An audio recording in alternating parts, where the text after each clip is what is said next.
लो, अगर हम लोग सबसे पहले वाले एटम की बात करते हैं, तो सबसे पहले वाले एटम में अगर हम लोग कंसिडरेशन लेकर के चले, तो इस केस में जैसे हम लोग को केवल एक ही बॉन्ड दिख रहा है। आर्यन, अपना माइक्रोफोन ऑफ रखो भाई। ये इंस्ट्रक्शंस रिपीट नहीं करेंगे, इस चीज का ध्यान रखो। पहले वाले अगर कार्बन की बात करते हैं, तो पहले वाले कार्बन में हम लोग को एक ही बॉन्ड दिख रहा है। अगर एक बॉन्ड दिख रहा है तो इसका बेसिक मतलब ये है कि यहाँ पे हम लोग के पास, सॉरी, यहाँ पे हम लोग के पास बाकी तीनों हाइड्रोजन होंगे। तो जहां एक बॉन्ड दिख रहा हो मतलब तीन हाइड्रोजन है। अगर तीन हाइड्रोजन है तो तीनों ग्रुप सेम है, तो अपना कायरल सेंटर का कंडीशन तो फुलफिल नहीं हो सकता। मान लो सबसे राइट साइड वाले कार्बन की बात करते हैं, तो सबसे राइट साइड वाले कार्बन को अगर कंसिडर करते हुए काम करेंगे, तो यहाँ पे भी हम लोग को एक ही बॉन्ड दिख रहा है इस कार्बन पे। अगर केवल एक बॉन्ड दिख रहा है, इसका मतलब इस पे तीन हाइड्रोजन है। तो अगर इस पे भी तीन हाइड्रोजन है, इसका मतलब वापस से यहाँ पे हम लोग कभी भी कैरल सेंटर वाले पार्ट को चेक नहीं कर सकते। मान लो हम लोग जो ब्लू वाला कार्बन एटम मार्क किया है, बीच वाला कार्बन एटम, अगर उसको कंसिडर करें, तो इस पर्टिकुलर एटम को अगर कंसिडर करेंगे, तो इसमें भी इस कार्बन वाले पार्ट के ऊपर दो हाइड्रोजन हैं। तो अगर दो हाइड्रोजन है, इसका मतलब दो ग्रुप सेम है, जबकि चारों ग्रुप डिफरेंट होने चाहिए। कोई भी दो ग्रुप सेम नहीं हो सकते, सारे के सारे चार ग्रुप डिफरेंट होने चाहिए। इसका मतलब इसको भी कंसिडर करने का कोई मतलब नहीं है। तो जहां पे तुमको एक बॉन्ड लाइन स्ट्रक्चर में तीन ग्रुप्स या तीन बॉन्ड्स दिखाई देंगे मिनिमम, या चार बॉन्ड्स दिखाई देंगे, केवल उन पर्टिकुलर एटम्स को ही कंसिडर करना। जैसे इस क्वेश्चन में जो क्लोरीन वाला कार्बन है, इस पे हम लोग को तीन बॉन्ड्स दिखाई दे रहे हैं। तो जिस कार्बन एटम पे तीन बॉन्ड्स दिखाई देंगे, केवल हम लोग उसी को कंसिडर करेंगे। और लोन पेयर का अलग से ध्यान रखना है नाइट्रोजन ऑक्सीजन के केसेस में। जैसे इस पॉइंट को अगर कंसिडर करें, तो इस कार्बन एटम वाले पार्ट पे हम लोगों के पास एक तो क्लोरीन ग्रुप है, दूसरा इस पार्टिकुलर कार्बन के ऊपर एक हाइड्रोजन ग्रुप दे रखा, तीसरा एक तरफ CH3 ग्रुप दे रखा है और दूसरी तरफ C2H5 ग्रुप दे रखा है। कौन सा कार्बन अटैच्ड है, जैसे ऐसा बोल सकता है कोई कि सर उसमें तो लेफ्ट साइड में भी एक कार्बन अटैच्ड है, मतलब लेफ्ट साइड वाले साइड में भी एक कार्बन है, राइट साइड वाले में भी एक कार्बन है। कार्बन की बात नहीं कर रहा है, हम लोग ग्रुप्स की बात कर रहे हैं। तो जो कार्बन एटम है जिसपे तीन बॉन्ड्स दिख रहे थे, उसमें एक क्लोरीन ग्रुप अटैच्ड है, दूसरा एक हाइड्रोजन ग्रुप अटैच्ड है, तीसरे साइड एक CH3 ग्रुप अटैच्ड है और चौथे साइड हम लोग के पास एक इथाइल ग्रुप अटैच्ड है। तो अगर एक कार्बन का हाइब्रिडाइजेशन sp3 हो गया और उसपे चारों ग्रुप डिफरेंट दिख गए, तो इसका मतलब हम लोग आराम से यहाँ पे इस कार्बन वाले पार्ट को कायरल सेंटर बोल सकते हैं, जिसको हम लोग स्टार मार्क से डिनोट कर दिया करेंगे कायरल सेंटर रिप्रेजेंट करने के लिए। तो इस कंपाउंड में हम लोग के पास एक कायरल सेंटर है, हम लोग ऐसा बोलते हुए काम कर सकते हैं। अब इसको नोट मत करना, एक और एग्जांपल की बात करते हैं। जैसे मान लो ये क्वेश्चन दे रखा अपने पास,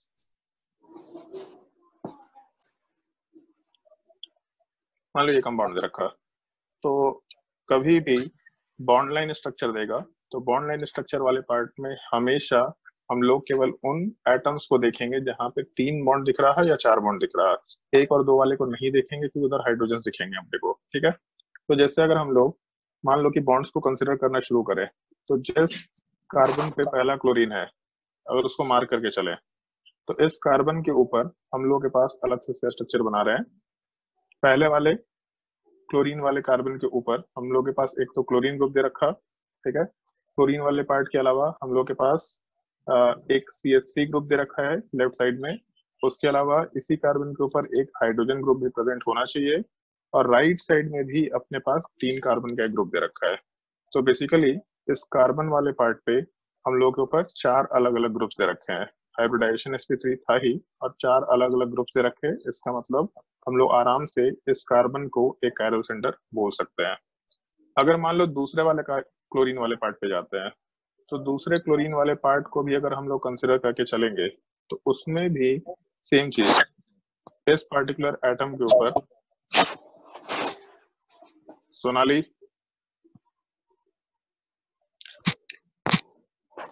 अपना माइक्रोफोन ऑफ रखा करो। सोनाली, हम इस चीज को रिपीट नहीं करेंगे, तुम्हारा दूसरी बार हो गया है, तुम लोग को स्क्रीन पे दिखता है अपना माइक्रोफोन।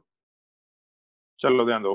अगर हम लोग दूसरे वाले क्लोरीन की बात करेंगे, तो यहाँ पे एक CH3 ग्रुप दे रखा एक साइड में, ऊपर एक क्लोरीन ग्रुप दे रखा, उसके अलावा इसके ऊपर एक हाइड्रोजन ग्रुप है, और चौथे साइड में पूरा का पूरा ग्रुप दे रखा है। तो इसका मतलब जो दूसरा वाला कार्बन है, उस पे भी चार अलग अलग ग्रुप्स दे रखे हैं। तो अगर चार अलग अलग ग्रुप्स दे रखे, इसका मतलब इसको भी हम लोग एक कायरल सेंटर आराम से बोलते हुए काम कर सकते हैं। तो यहाँ पे अपने पास टोटल कंपाउंड में 2 कायरल सेंटर्स होंगे, ऐसा हम लोग आराम से मेंशन कर सकते हैं। इन दोनों एग्जांपल्स में अगर किसी को कोई डाउट है तो पूछ सकता है।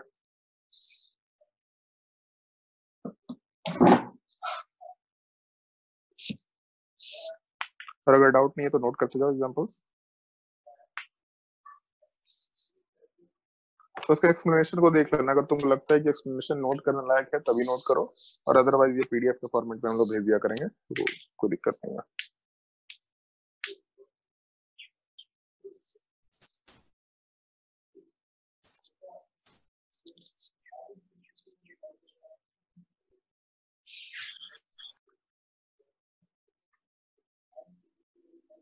सर रिंग में कायरल सेंटर चाहिए। रुक जा भाई, आ रहे उस चीज पे। यहाँ 2 क्वेश्चन में कोई डाउट है तो पूछ ले अभी। चलो ध्यान दो। मान लो अगर हम लोग एक और एग्जांपल लेके चलते हैं रिंग वाले पार्ट का। तो रिंग वाले पार्ट में जैसे मान लो एक क्लोरीन दे रखा, ठीक है, एक ही क्लोरीन दे रखा, नीचे कोई बॉन्ड नहीं है, ठीक है। तो जैसे जिस कार्बन के ऊपर हम लोग के पास क्लोरीन है, केवल वहीं पे 3 बॉन्ड्स दिख रहे हैं, बाकी हर एक जगह पे 2-2 बॉन्ड्स है। तो 2 बॉन्ड्स होने का मतलब 2 हाइड्रोजन्स होंगे। तो भले ही sp3 हाइब्रिडाइजेशन है, लेकिन अगर 2-2 सेम एटम्स आ गए तो कायरल सेंटर वाला पार्ट कभी भी नहीं बोल सकते। चेक हम लोग को केवल इसी पर्टिकुलर पॉइंट पे करना पड़ेगा जहाँ पे क्लोरीन वाला पार्ट है। तो जैसे इसमें एक तो क्लोरीन ग्रुप है और दूसरा हाइड्रोजन ग्रुप है, ये 2 ग्रुप तो डिफरेंट है। लेकिन अगर इस पर्टिकुलर पॉइंट को 20 से डिवाइड करें हम लोग, तो लेफ्ट साइड में जो ग्रुप है और राइट साइड में जो ग्रुप है वो एग्जैक्टली सेम है। पहले CH2, फिर वापस से CH2, फिर CH2, दूसरे साइड से भी CH2, CH2 और CH2। मतलब अगर हम लोग कार्बन के रिस्पेक्ट में जो दोनों ग्रुप्स थे रिंग वाले साइड में, तो लेफ्ट साइड में जो बॉन्ड्स थे और जो राइट साइड में बॉन्ड्स थे, इन दोनों बॉन्ड्स में कोई डिफरेंस हम लोग नहीं मिल रहा, क्योंकि डिवीजन करने पे दोनों इक्वल हाफ में ही डिवाइड हो रहे हैं। तो इसका मतलब अगर हम लोग इस कंपाउंड को कंसिडर करें, तो एक तो क्लोरीन है, एक हाइड्रोजन वाला पार्ट है, ये दोनों ग्रुप तो ठीक है, डिफरेंट निकल के आ गए। लेकिन अगर इसके अलावा 2 ग्रुप्स बाकी बचे, सेम निकल के आ गए, तो इसका मतलब 2 ग्रुप सेम है। अगर 2 ग्रुप सेम है तो हम लोग यहाँ पे कायरल सेंटर वाले पार्ट की बात नहीं कर सकते। मतलब जो कार्बन को हम लोग कंसिडर कर रहे थे उसके रिस्पेक्ट में कायरल सेंटर की बात नहीं कर सकते हैं, ठीक है। अब प्रशांत को डाउट है तो पूछ सकता है। सर अगर डिवाइड करेंगे तो इधर 5 बचा, तो एक तरफ 2 लेंगे एक तरफ 3 लेंगे तो अलग हो जाएगा ना सर? समझ नहीं आया, फिर से बोल। मतलब जैसे क्लोरीन वाला कार्बन को हम मान रहे सेंटर, अगर तो अगर हाँ डिवाइड हाँ, करते हैं 5 को, तो एक तरफ 2 को एक तरफ 3 को ले सकते अरे एक तरफ 2 को 3 को नहीं भाई, सिमेट्रिकल डिवीजन की बात कर रहे हैं। डिवीजन में ना कि सेम टाइप से डिवाइड कर, तुमको अगर हमको 2 इक्वल हाफ में डिवाइड करना है तो हम ऐसा थोड़ा ना कि शोल्डर से डिवीजन करेंगे, 20 से काटेंगे तुमको, ताकि दोनों तरफ इक्वल डिवीजन हो। हम लोगों को तो सिमिलैरिटी निकालना है ना, कि सिमिलर ग्रुप दिख रहे हैं कि नहीं दिख रहे हैं। तो वो तो डिवीजन करने का एक तरीका बता रहा था कि चीजें थोड़ा सिंपल तरीके से समझ में आए। अदरवाइज तो फिर काउंट करो कि पहले CH2 है, फिर वापस से CH2 है, फिर CH2 है, दूसरे साइड से जाने पे भी जैसे यहाँ पे दे रखा तो उसको मेंशन करते जा रहे हैं। मान लो यहाँ पे अगर हम लोग ये कार्बन एटम की बात करते हैं, क्लोरीन के अलावा हाइड्रोजन है, तो पहले CH2 था, दूसरे की तरफ CH2 था, फिर CH2 था, फिर CH2 था, तो उसके आगे भी CH2 था जो कॉमन ही CH2 था। तो दोनों साइड से जाने पर हम लोग को सेम ही एटम दिखाई दे रहा है, तो इसलिए ग्रुप सेम है दोनों साइड से जाने पे। तो उसको 20 से डिवाइड कर दिया तो ज्यादा ही इक्वल दिख रहा है, क्योंकि 20 से डिवीजन करने पे सिमेट्रिकल पार्ट आराम से दिख रहा है।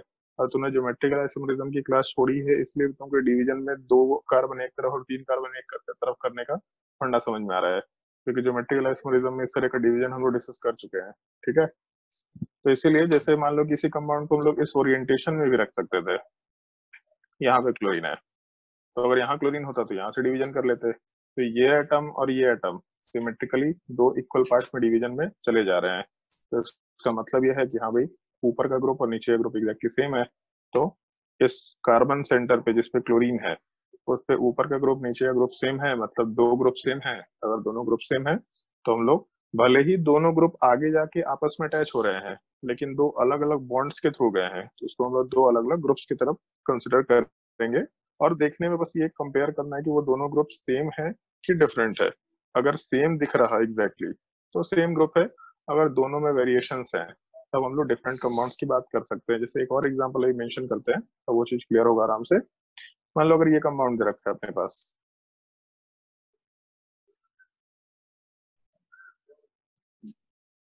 मान लो ये कंपाउंड दे रखा है और पूछा है कि इसमें हम लोग के पास कितने कैरल सेंटर्स हैं।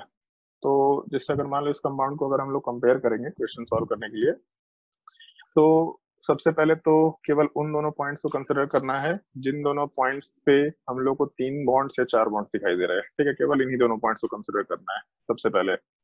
अगर हम लोग ऊपर वाले कार्बन को कंसिडर करते हैं जहाँ पे क्लोरीन दे रखा, तो इस केस में एक तो इसके ऊपर क्लोरीन है और दूसरा इसके ऊपर हाइड्रोजन दे रखा, सबसे पहला केस। ठीक है, उसके अलावा इस पे क्या है, तो इस बार अगर इस कार्बन को सिमेट्रिकली डिवाइड करने की कोशिश करें, नीचे वाले ग्रुप को सिमेट्रिकली डिवाइड करें, तो लेफ्ट साइड में CH2 मतलब 2 कार्बन दिख रहा, बट राइट साइड वाले साइड में क्लोरीन चला जा रहा है। तो इसको इस तरीके से भी समझ सकते थे कि हाँ भाई, हम लोग जब लेफ्ट वाले साइड में जा रहे थे तो लेफ्ट साइड वाले पार्ट में पहले कार्बन पे 2 हाइड्रोजन मिल रहा था। जब राइट साइड में जा रहे हैं तो राइट साइड में जाने पे पहले कार्बन पे 1 हाइड्रोजन तो मिल रहा बट एक क्लोरीन मिल रहा। मतलब लेफ्ट साइड का पार्ट राइट साइड का पार्ट सेम नहीं है।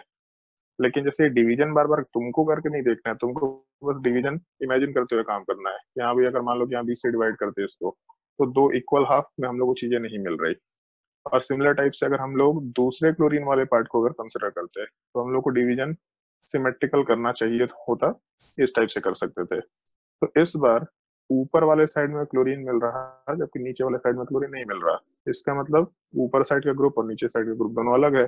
तो डिवीजन हम लोगों को ये सोचते हुए करना है, एक्चुअली डिवीजन हम करके दिखा रहे हैं ताकि समझने में चाहिए आसान हो, लेकिन ये डिवीजन करना नहीं है, तुमको बस इमेजिन करना है कि अगर ऐसा डिवीजन होता तो मालूम पड़ जाता है कि हाँ भाई कंपाउंड वाला पार्ट सिमेट्रिकल है कि अनसिमेट्रिकल है, सेम है कि डिफरेंट है। तो जैसे फिर से डायग्राम मेंशन कर रहे हैं, 2 क्लोरीन दे रखा, ऊपर वाले कार्बन पे एक क्लोरीन और एक H है, तो 2 ग्रुप तो अलग है।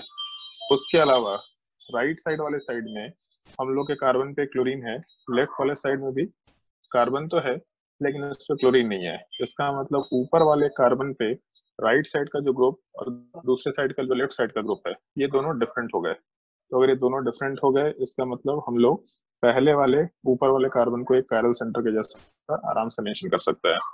अगर हम लोग दूसरे कार्बन की बात करें तो दूसरे वाले कार्बन पे भी हम लोग के पास एक क्लोरीन है और एक H है। पहले तो ये हो गया। उसके अलावा इसमें जो 2 ग्रुप्स हैं, तो नीचे वाले साइड में CH2 है बट ऊपर वाले साइड में CH के ऊपर Cl दे रखा।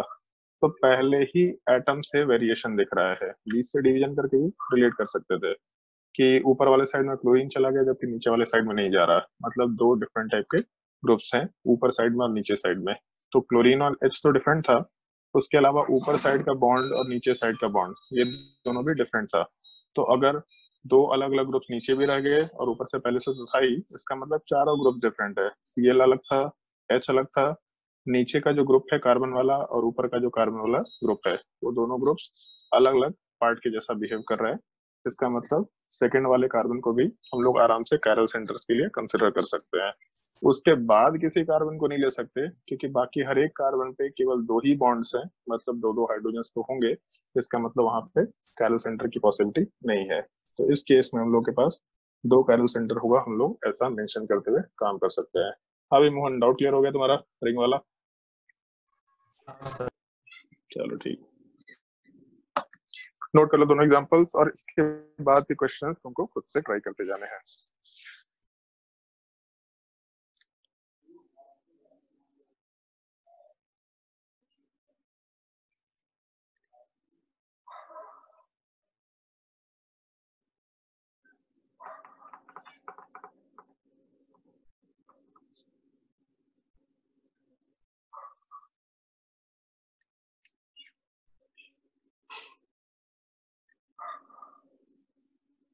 बपी तो अभी क्लास में आया क्या? नहीं सर। अच्छा, पहले से है। Okay.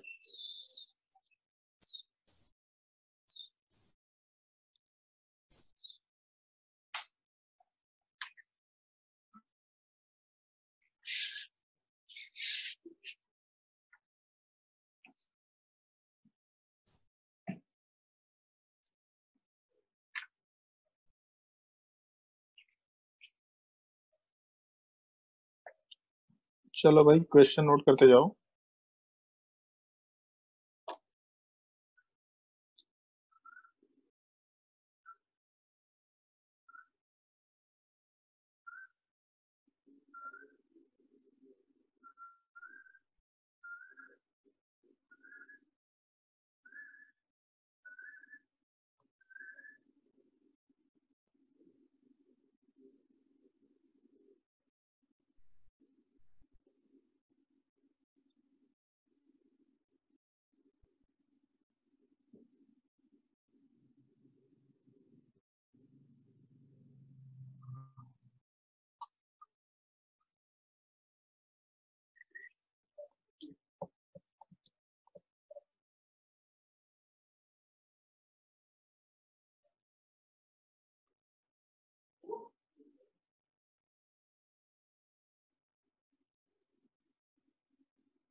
सर 14 वाला देखिए।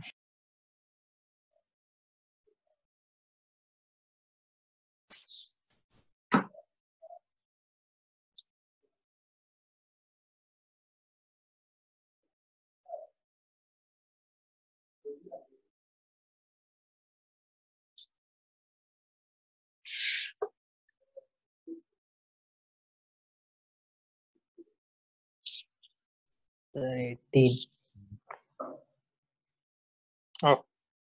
अरे यार तुम लोग अभी मुंह में ऐसे ऊपर नहीं उठा, बोल रहा था प्रिंटिंग मिस्टेक है सर। नंबरिंग हम देखेंगे, हम क्वेश्चन देखे। कौन इतना नंबरिंग का ध्यान रखेगा, क्वेश्चन देख के सोचना होता है भाई।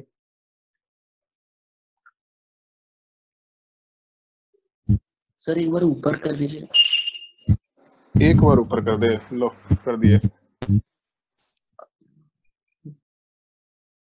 और ऊपर करना है क्या? Yes sir 14। नालायक। हो गया सर।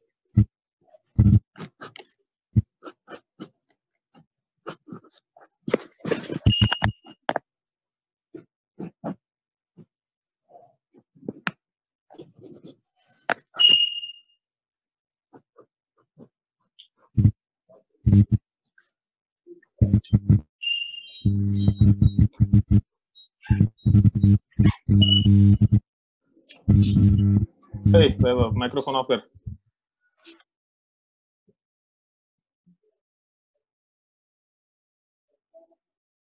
अगर लॉकडाउन खुलेगा ना तो सबसे पहले तो तुम लोग ईयरफोन खरीदना। तुम नालायक लोग अपना फोन में ऐसे ही पढ़ाई कर रहा होता है।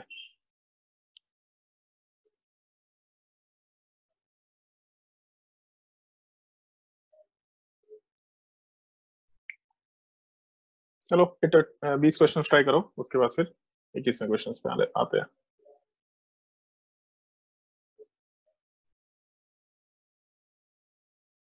तो 19 क्वेश्चन।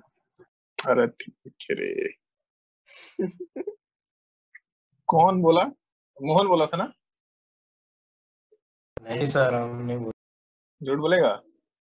नहीं सर नहीं बोले।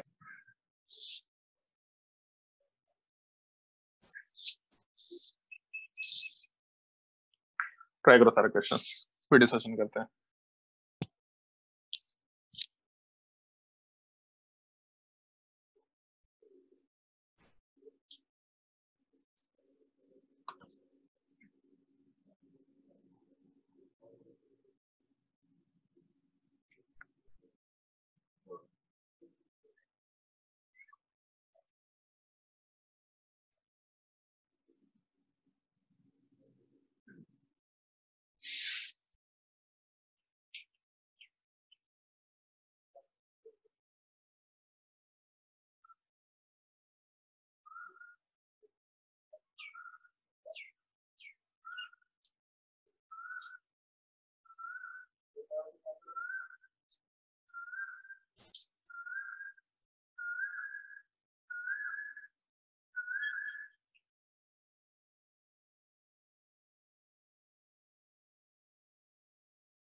ऋतिक सॉल्व भी कर लिया, सही है भाई, बढ़िया। Yes sir. हाँ ये अच्छी बात है। वैभव भी सॉल्व कर लिया, संभव भी सब सही है यार, तगड़े लोग है भाई इधर तो।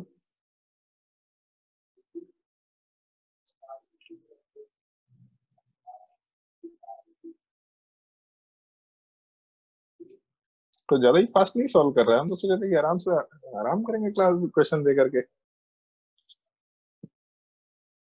सर क्लास में 2 वैभव है। हाँ मालूम है हमको, तुम अलग से क्या बता रहे हो हमको। सर तो उस टाइम से मेरा माइक ऑन नहीं था। नहीं उस टाइम से दूसरे वैभव का माइक ऑन था।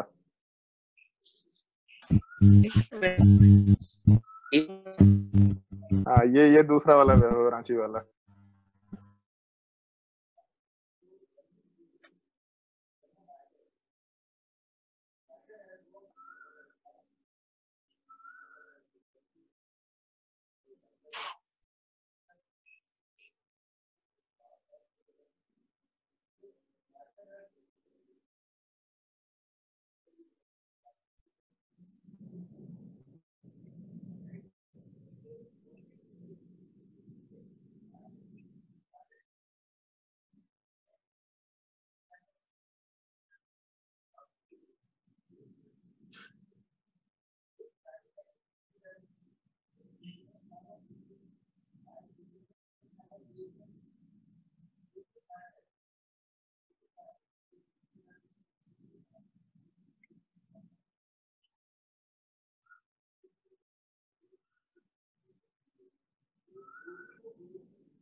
चलो अभी डिस्कशन शुरू करें।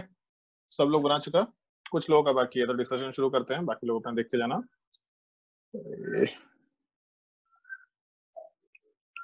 हाँ भी चलो ध्यान दो, पहले तो हम आंसर बताते जा रहे हैं, और जिसको भी परेशानी होगा वो परेशानी अपना दूर कर सकता है पूछ के। पहले वाले केस में आंसर 0 होना चाहिए, सबसे राइट साइड में लिख रहे हैं, या फिर चलो बगल में लिखते हैं। पहले वाले केस में आंसर 0 होना चाहिए, 8 नंबर। 9 नंबर में 0 होना चाहिए, 10 नंबर में 0 होना चाहिए, 11 नंबर में 2 होना चाहिए, 12 नंबर में 2 होना चाहिए। 8 से लेके 12 तक में कोई डाउट है तो पूछ सकता है। 8 नंबर। किसका डाउट है 8 नंबर? मेरा मेरा बप्पी कुमार साहब। ओके। Yes sir. हाँ बप्पी, क्या कंडीशन बताया था कैरल सेंटर के लिए? चारों ग्रुप अलग होना चाहिए। चारों ग्रुप अलग होना चाहिए, बस यही कंडीशन बताया था क्या?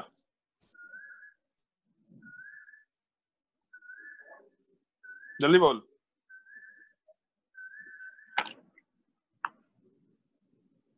यही कंडीशन बताया था क्या, चारों ग्रुप अलग होना चाहिए? sp3 होना चाहिए। तो sp3 है कोई भी एटम? नहीं है। तो फिर क्वेश्चन नंबर 8 के बाद 12 तक में कोई डाउट?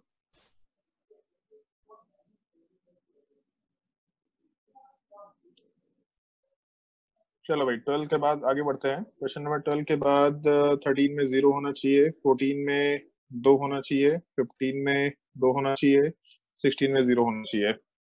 13 से लेके 16 तक में कोई डाउट है तो पूछ लो, और अपना हाथ नीचे कर सकते हैं, कोई दिक्कत नहीं है। 14। क्वेश्चन नंबर 14, क्वेश्चन नंबर 14 वाले पार्ट को जब एक्सप्लेन करेंगे तो इसमें जैसे एक नाइट्रोजन दे रखा और एक क्लोरीन दे रखा, तो पहले तो रिंग वाले पार्ट की बात करते हैं, ठीक है। तो रिंग वाले पार्ट में जिस कार्बन के ऊपर क्लोरीन है, तो उस क्लोरीन वाले एटम के ऊपर एक H है, एक Cl है, एक तरफ कार्बन चेन है और एक तरफ नाइट्रोजन है। इसका मतलब जो कार्बन मार्क किया है तो उस कार्बन के ऊपर चारों ग्रुप्स अलग है, तो इसका मतलब एक कार्बन सेंटर तो हम लोग क्लोरीन वाले कार्बन को ले सकते हैं। और इसके अलावा नाइट्रोजन वाले पार्ट में एक लोन पेयर है, एक CH3 है, एक तरफ जो कार्बन है वहां वाले पार्ट पे Cl है, जबकि दूसरे साइड में केवल CH2 दे रखा। तो नाइट्रोजन वाले पार्ट पे sp3 हाइब्रिडाइजेशन है और उसके अलावा चारों ग्रुप्स अलग है। तो जो नाइट्रोजन वाला पार्ट है ये अपना दूसरा कैरल सेंटर आराम से हो सकता है। और भी किसी को डाउट है क्वेश्चन नंबर 13 से लेकर के 16 तक में तो पूछ सकता है। जल्दी बोलो, क्वेश्चन नंबर 13 से 16 में कोई डाउट है तो पूछो। चलो भाई आगे बढ़ते हैं। क्वेश्चन नंबर 17 वाले पार्ट में 0 कैरल सेंटर, 18 वाले पार्ट में 0 कैरल सेंटर, 19 वाले पार्ट में 3 कैरल सेंटर। कोई डाउट है तो पूछ लो। 19 से 18 सर 19 से 18 सर 18। हाँ हाँ ठीक है सुन लिया 18। चलो भाई 18 किस 18 साहिल बताओ हाँ भाई सर। 18 नंबर में तुम्हारे हिसाब से क्या आंसर होना चाहिए? 2 होना चाहिए ना। 2 होना चाहिए। अच्छा मतलब शायद ये आंसर होना चाहिए ना जिसको मार्क कर रहे हैं। बोल भाई जल्दी। क्या? जो दोनों कार्बन मार्क किए वही आंसर होना चाहिए ना? हाँ अच्छा क्यों होना चाहिए?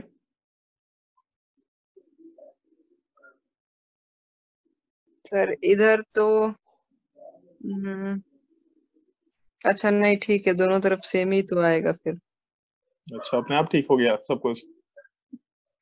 चलो ध्यान दो, बाकी लोग भी ध्यान दो। ऊपर वाले दोनों कार्बन पे एक H है, ठीक है। उसके अलावा राइट साइड में जो ग्रुप है और लेफ्ट साइड में जो ग्रुप है दोनों में कोई डिफरेंस नहीं है, क्योंकि अगर इसको 20 से डिवाइड करेंगे तो 2 इक्वल हाफ्स में डिवीजन हो रहा। तो इसका मतलब दोनों साइड का जो ग्रुप है एग्जैक्टली सेम आ रहा। तो जो ऊपर वाला कार्बन है उस ऊपर वाले कार्बन को अगर कंसिडर करें, अरे यार पूरा क्या करें, चलो मान लो कि हम लोग ऊपर वाले कार्बन को कंसिडर करें, तो ऊपर वाले कार्बन में हम लोग के पास एक हाइड्रोजन तो अलग है, नीचे वाला कार्बन चेन भी अलग है, क्योंकि नीचे वाले कार्बन पे 2 मिथाइल ग्रुप है। तो इसका मतलब ऊपर वाले कार्बन से अटैच जो रेड कार्बन है उस कार्बन से अटैच जो नीचे वाला ब्लू कार्बन है वो कार्बन तो बाकी सबसे अलग था, लेकिन इसके अलावा जो बाकी बचे 2 ग्रुप्स हैं वो दोनों ग्रुप एग्जैक्टली सेम है। तो इसका मतलब 2 ग्रुप सेम हो गया तो ऊपर वाला पार्ट कैरल सेंटर नहीं हो पाएगा। नीचे वाले केस को अगर कंसिडर करें ब्लू वाले कार्बन पे, तो इसमें एक हाइड्रोजन है, एक रेड वाला कार्बन एटम है जो बाकी बचे कार्बन से अलग होगा, क्योंकि रेड वाले कार्बन पे 2 मिथाइल ग्रुप है, जबकि बाकी दोनों अंडरलाइन जो कार्बन है नीचे जो अंडरलाइन किया इन दोनों पे एक ही कार्बन चेन दे रखा है, मतलब बस कार्बन चेन का एक्सटेंशन है। 2 डिग्री कार्बन है, जबकि ऊपर वाला रेड वाला आइटम 3 डिग्री कार्बन है। लेकिन जो राइट साइड का पार्ट है और जो लेफ्ट साइड का पार्ट है वो दोनों एग्जैक्टली सेम ही तो है, इक्वल डिवीजन हो पा रहा है। तो इसका मतलब ना ऊपर वाला पार्ट कायरल सेंटर था, ना ही नीचे वाला पार्ट कायरल सेंटर था। क्वेश्चन नंबर 19 की बात करते हैं। क्वेश्चन नंबर 19 खुद से सोच के देखो, सब लोग का ये आंसर तो रहा होगा, ये आंसर होना चाहिए सर। तो एक तो ये जिसको स्टार मार्क किया, बट उसके अलावा ये दो आंसर भूलने का नहीं है, ये दोनों भी आंसर्स होंगे। क्योंकि पहले वाला जो क्लोरीन वाला आइटम है, अगर इसको हम लोग कंसिडर करें, अलग से इसका डायग्राम बना रहे हैं, अगर हम लोग क्लोरीन वाले एटम को कंसिडर करके चले, सॉरी एक सेकंड, अगर हम लोग इसका अलग से डायग्राम बनाए, तो जिस कार्बन पे क्लोरीन एटम है, अगर इस पार्टिकुलर पॉइंट को कंसिडर करें, तो इस पे क्या क्या है, तो एक तो क्लोरीन एटम है, दूसरा क्या है, हाइड्रोजन एटम है। तो इसका मतलब दो अलग अलग ग्रुप्स तो दे रखे थे। उसके अलावा पहला एटम CH2, नीचे भी CH2, बट दूसरे एटम पे हम लोग के पास दो कार्बन और प्लस एक तीसरा कार्बन अटैच्ड है, जबकि इसमें सेकंड नंबर वाले पार्ट पे अभी भी CH2 ही है। इसका मतलब इस क्लोरीन वाले कार्बन के रिस्पेक्ट में अगर हम लोग बात करें, रेड वाले कार्बन के रिस्पेक्ट में बात करें, तो इस साइड का पार्ट और दूसरे साइड का पार्ट सेम नहीं है इस बार।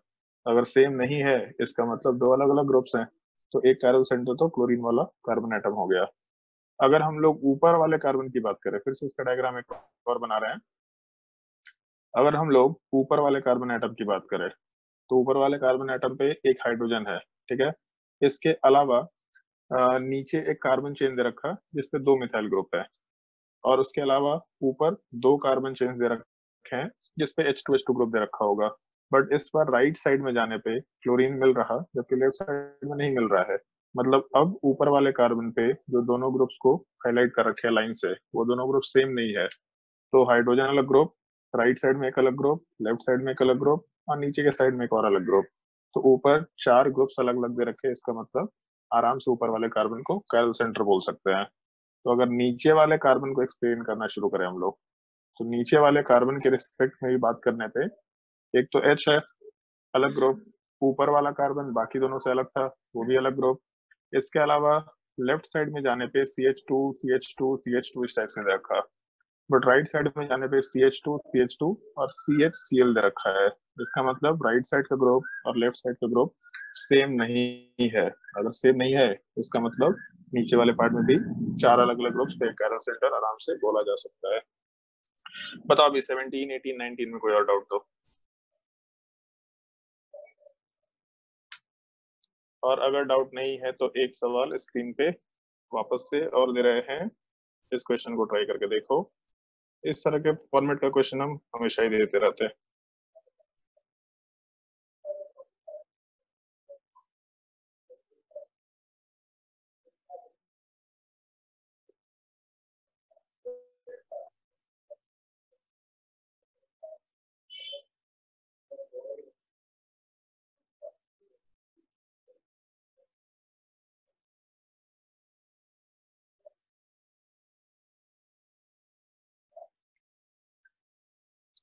ट्राई करके देखो।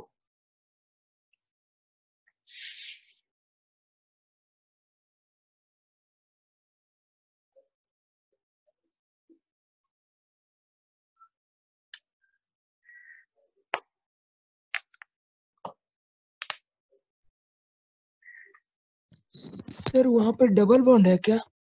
हाँ सर, डबल बॉन्ड है उधर। अच्छा।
अच्छा सर, एक वीडियो लेना है, कहाँ पे है?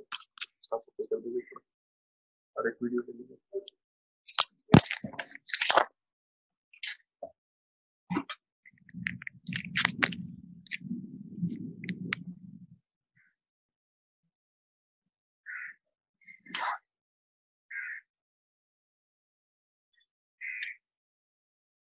सात हो गई।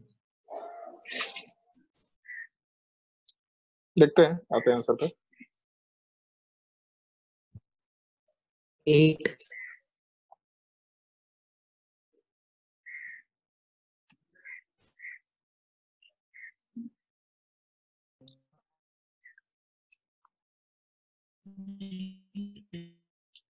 8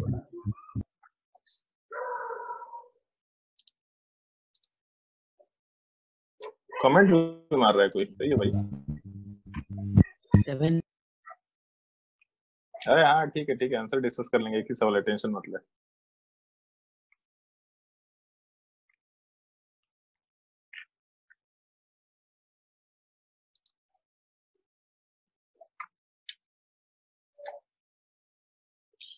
चलो भाई आंसर वाले पार्ट पे आते हैं। तो हम एक काम करते हैं, सीधा आंसर मार्क कर रहे हैं यहाँ पे। जैसे अगर आंसर मार्क करें तो उसके हिसाब से एक कैरल सेंटर होना चाहिए, दूसरा कैरल सेंटर, तीसरा, चौथा, 5, 6, 7, 8 कैरल सेंटर्स होने चाहिए मेरे हिसाब से। अगर कोई दिक्कत है तो आराम से पूछ सकते हैं इस चीज में। 8 कैरल सेंटर्स टोटल होंगे, कोई डाउट है तो पूछ सकते हैं। नहीं ये नहीं बताना कि डाउट नहीं है, अगर है तो पूछ सकते हैं। किसी का ज्यादा आंसर आ रहा है, कम आंसर आ रहा है, वो भी आराम से पूछ सकता है। सर जहाँ डबल बॉन्ड है वहां पर भी तो होगा ना वो। वहां पे एक होगा कि दो होगा? नहीं नहीं, वो जो ऊपर में एगो है ना, ऊपर में एगो है कि इधर दो नहीं कर सकते? तो वहां पर भी तो एक कायरल सेंटर लगा सकते हैं ना जो हाँ हाँ सही सही सही सही बात है, सही बात है। एक बात बता, क्या क्या कंडीशन बताया था कैरल सेंटर का? आ, भूल गए थे। गजब गधा आदमी नहीं है, भूल गए थे। क्वेश्चन सॉल्व करता है तो बिना थ्योरी कैसे क्वेश्चन सॉल्व कर रहा है?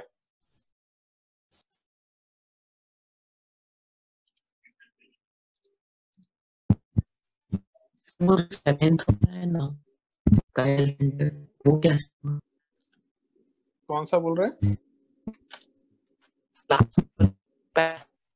यार आवाज तेरी खराब आ रही है। सबसे लास्ट वाला कार्बन बोल रहा है क्या? उसके लेवल सर उसके लेफ्ट वाला ये कार्बन बोल रहा है जिसको रेड से मार्क कर देते हैं, ठीक है? ये कार्बन बोल रहा है क्या? हाँ ये सर। अच्छा, तो इस कार्बन वाले पार्ट में जैसे अगर हम लोग ग्रुप्स की बात करें तो यहाँ वाले पार्ट में एक तो हाइड्रोजन दे रखा, तो हाइड्रोजन तो अलग ग्रुप है। उसके अलावा ऊपर साइड में कार्बन चेन जो है वो उसके साइड में अलग अलग ग्रुप्स दे रखे हैं, ठीक है? नीचे साइड में जो ग्रुप्स है वो भी अलग अलग टाइप का है, और ऊपर साइड में फिर से जो ग्रुप है वो भी अलग अलग टाइप का है। तो सब कुछ अलग ही दिखाई दे रहा है इसमें। तो कार्बन की बात नहीं कर रहे हम लोग, ग्रुप्स की बात कर रहे हैं। जो कार्बन चेन उससे एसोसिएटेड हो, एक डायरेक्शन में किस टाइप का है, दूसरे डायरेक्शन में किस टाइप का है, नीचे तीसरे डायरेक्शन में किस टाइप का है, इसके हिसाब से बात कर रहे हैं हम लोग, ठीक है? Yes sir. समझ में आया सबको कायरल सेंटर क्या होता है? चलो भाई, यस सर। कायरल सेंटर समझ में आ गया तो अब हम लोग कंडीशंस वाले पार्ट पे आराम से चल सकते हैं कि कोई भी कंपाउंड ऑप्टिकली एक्टिव है कि ऑप्टिकली एक्टिव नहीं हो सकता है। इस चीज को हम लोग कैसे देख पाएंगे? तो कोई कंपाउंड ऑप्टिकली एक्टिव है या फिर ऑप्टिकली इनएक्टिव है, इस चीज को हम लोग कैसे आइडेंटिफाई कर सकते हैं? कंपाउंड डेक्स्ट्रो है कि रोटरी, मतलब डेक्स्ट्रो है कि लीवो है, इसके लिए हम लोग को एक्सपेरिमेंट चाहिए। लेकिन हम लोग थियोरेटिकली बता सकते हैं कि कोई भी कंपाउंड ऑप्टिकली एक्टिव होगा कि ऑप्टिकली इनएक्टिव होगा, इसमें कोई दिक्कत नहीं है। वह कोई डाउट है तुमको?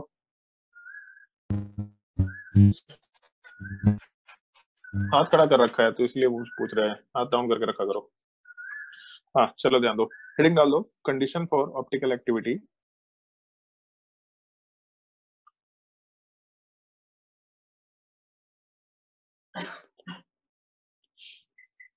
Condition for optical activity.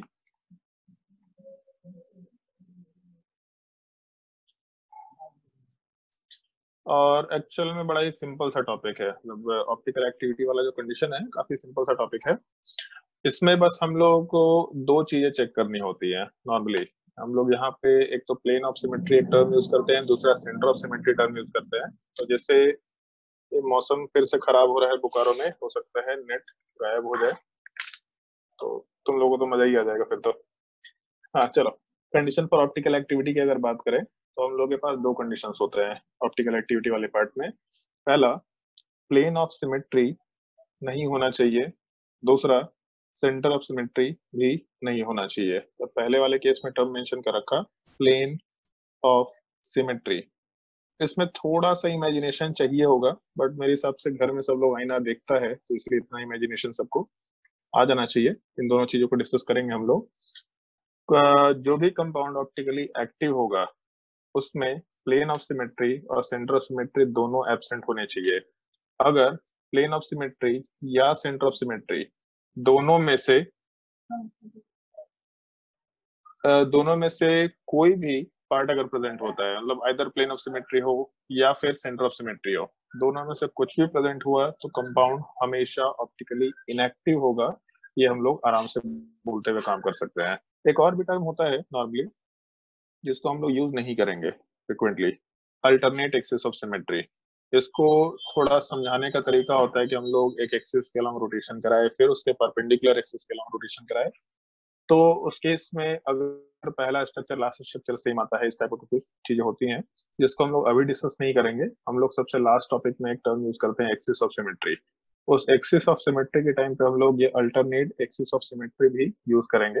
अगर अल्टरनेट एक्सिस ऑफ सिमेट्री भी प्रेजेंट है तो भी उस केस में मॉलिक्यूल जो है वो हमेशा ऑप्टिकली इनएक्टिव होगा। लेकिन इसको हम लोग दूसरे तरीके से समझ सकते हैं, इसको molecular plane of symmetry consider कर लेना तो ज्यादा बेटर होगा। मतलब ये थोड़ा सिंपल तरीके से समझने की चीज है, मॉलिक्यूलर प्लेन ऑफ सिमेट्री। और इसमें बस एक कंडीशन थोड़ा मैटर करता है कि कंपाउंड प्लानर होना चाहिए, तब जाकर के हम लोग मॉलिक्यूलर प्लेन ऑफ सिमेट्री की बात कर पाएंगे। ठीक है, अगर कोई डाउट है तो पूछ सकते हैं Anvesha.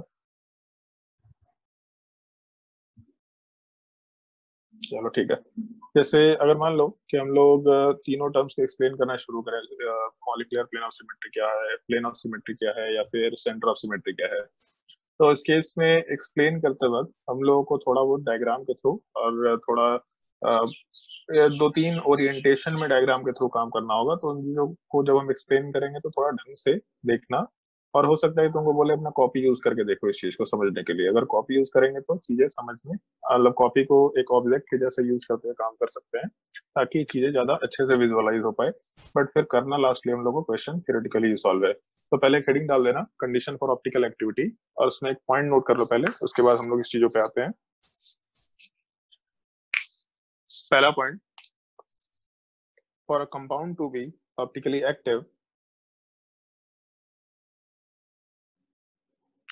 for a compound to be optically active,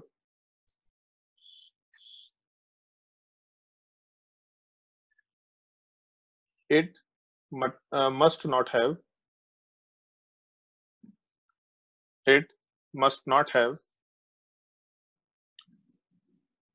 पहला part plane of symmetry, plane of symmetry जिसको हम लोग पीओएस से डिनोट करेंगे हमेशा। Second part centre of symmetry जिसको सीओएस से डिनोट करेंगे।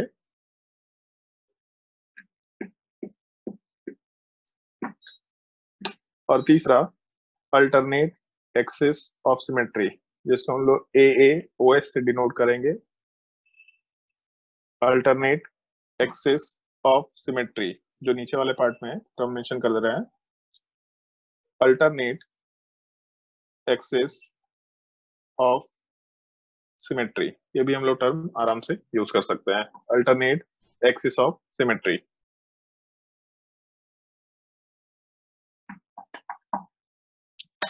और इस चीज को हम लोग समझेंगे मॉलिक्यूलर प्लेन ऑफ सिमेट्री से। एक्चुअल में मॉलिक्यूलर प्लेन ऑफ सिमेट्री जैसा कोई टर्म यूज नहीं किया जाता है, लेकिन हम लोग अपने नॉर्मल लैंग्वेज के लिए इसको सिंपल तरीके से समझने के लिए मॉलिक्यूलर प्लेन बोल के ही काम करेंगे तो ज्यादा बेटर होगा, ठीक है।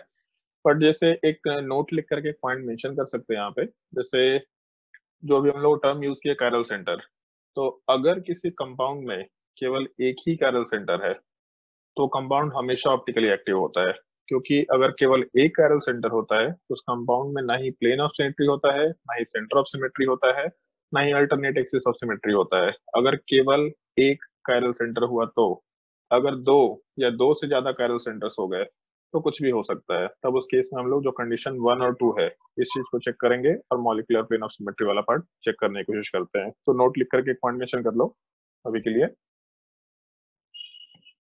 नोट में पॉइंट मेंशन कर लेना।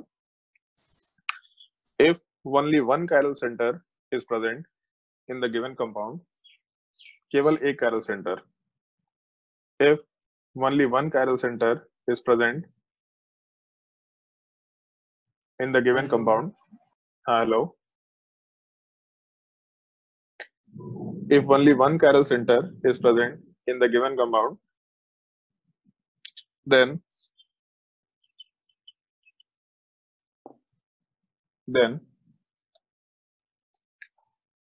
the compound will always be optically active.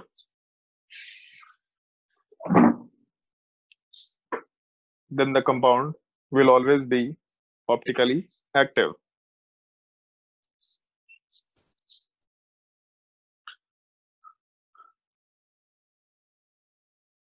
और एक्चुअल में कभी कभी एक सर्टेन फॉर्मेट में सवाल भी पूछा जाता है। जैसे एक सवाल का फॉर्मेट होता है find the minimum molecular formula of an alkane to be optically active. तो जब भी कभी इस तरह का सवाल होगा जहां कंपाउंड को ऑप्टिकली एक्टिव बनाना है पहला चीज, और दूसरा मिनिमम मॉलिक्यूलर फॉर्मूला चाहिए, तो कभी भी इस तरह का सवाल देगा तो उसमें हमेशा ट्राई करना एक कायरल सेंटर जनरेट करने का, क्योंकि ये सबसे छोटा कंडीशन है नॉर्मली जिसमें हम लोग एक कायरल सेंटर आराम से जनरेट कर सकते हैं। वैसे एक चीज है, ऐसा जरूरी नहीं है कि हमेशा कंपाउंड के ऑप्टिकली एक्टिव होने के लिए कायरल सेंटर चाहिए।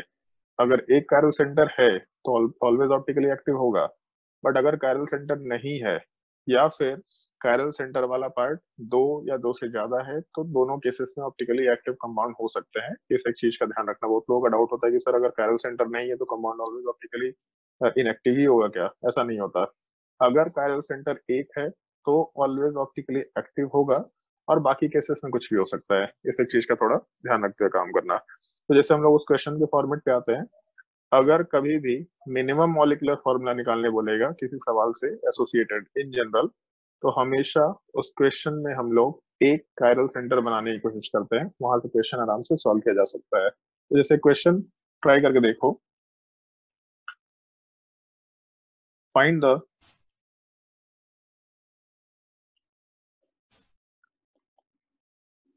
molecular formula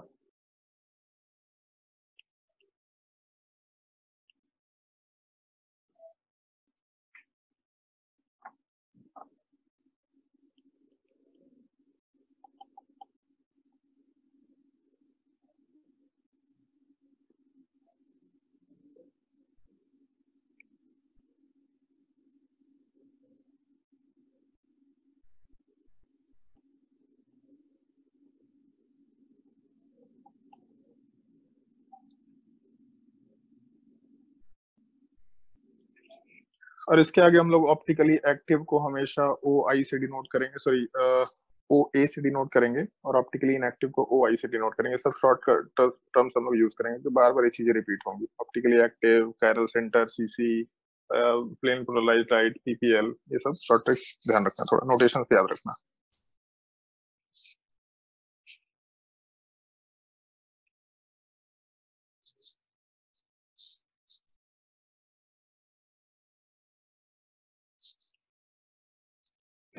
sir C7H16 C7H16 इतना तो हमको भी नहीं मालूम, बना के लेंगे। चलो बाकी लोगों को ट्राई करने दो।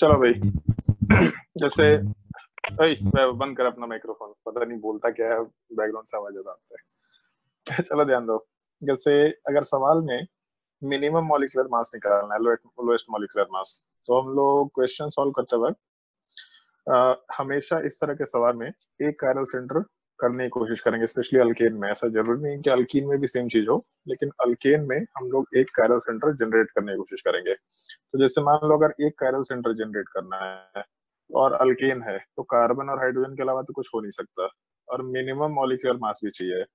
तो कार्बन के मिनिमम मॉलिक्यूलर मास के लिए हम लोगों को कार्बन से, मतलब एक कायरल सेंटर जनरेट करना है, तो कार्बन से सबसे पहले हाइड्रोजन लगा देते हैं, क्योंकि ग्रुप भी डिफरेंट हो जाएगा और मॉलिक्यूलर मास भी लोएस्ट है। अगर एक कार्बन हो गया तो दूसरा ग्रुप कोई भी, सॉरी एक हाइड्रोजन हो गया तो दूसरा ग्रुप कोई भी हाइड्रोजन नहीं हो पाएगा, क्योंकि जैसे ही हाइड्रोजन, अरे ठीक है भैया, नहीं पूछ रहे आपसे हम सवाल का जवाब, ठीक है, बता रहे हैं, देख लीजिए। तो जैसे कार्बन वाले पार्ट पे हाइड्रोजन अगर दे रखा, तो हाइड्रोजन तो है एक ग्रुप, अगर एक हाइड्रोजन हो गया तो दूसरा कोई भी ग्रुप हाइड्रोजन नहीं हो सकता, तो अब हम लोग को कार्बन पे मूव करना पड़ेगा। तो हम लोग आराम से CH3 यूज कर सकते हैं, क्योंकि सबसे छोटा ग्रुप जो है कार्बन से एसोसिएटेड वो CH3 हो सकता है। अगर CH3 यूज कर लिए तो H और CH3 अब दोनों यूज नहीं कर सकते, तो फिर कार्बन चेन को थोड़ा बढ़ा सकते हैं, C2H5 वाला पार्ट भी लिया जा सकता है। और अगर C2H5 भी यूज कर लिए तो अब अपने पास एक ही ऑप्शन, हम लोग C3H7 वाले पार्ट को यूज करके काम कर सकते हैं। मतलब अगर एक H था तो दूसरा H नहीं हो सकता, तो मिनिमम CH3, फिर CH3 हो गया तो फिर अगला C2H5, और C2H5 के बाद उसके अगला हम लोग C3H7 यही पार्ट एसोसिएट करेंगे, तब जाके यहाँ पे एक कायरल सेंटर बन पाएगा। और अगर एक कायरल सेंटर बन गया तो मॉलिक्यूल एक ही कायरल सेंटर है, मतलब ऑलवेज ऑप्टिकली एक्टिव होगा। तो टोटल मिला के 3, 2, 5 और 2, 7 C7 है, और अल्केन के जनरल फॉर्मूले के हिसाब से C7H16 वैल्यू होना चाहिए। हाँ भाई कुणाल बोलो, कोई डाउट आ रहा था क्या? नो सर, हो गया था। ओके, किसी को डाउट है अगर इस सवाल में तो पूछ सकते हैं।